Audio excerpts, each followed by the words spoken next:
As a former High Commissioner for Human Rights, I have repeatedly said in the course of my 6-year mandate that human rights violations are alerts to serious crimes such as genocide, crimes against humanity, and so on.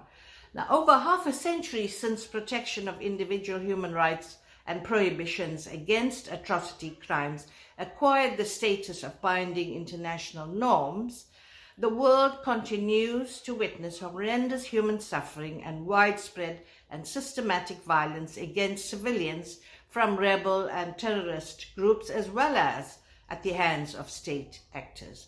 We have a well-developed human rights framework and numerous mechanisms to highlight human rights violations, such as the Human Rights Council, the Office of the High Commissioner for Human Rights, the treaty bodies, and the special procedures.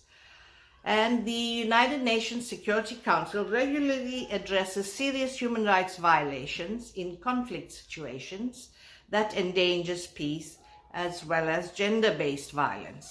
Regrettably, the international community remains unable to react consistently, strongly, and speedily to crises, including situations of grave human rights violations with high potential for regional overspill.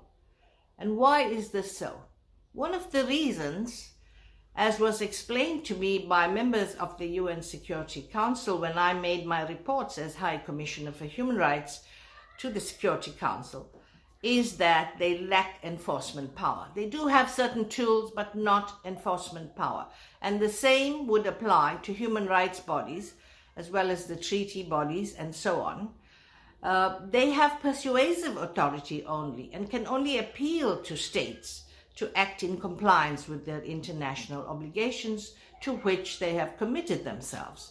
So it is the ICC alone that has the power of arrest and punishment, and therefore we need a strong and preferably universally supported ICC to act against violators of human rights that amount to serious crimes, and to deliver justice to victims and to serve as a deterrent to future atrocity crimes. Thank you.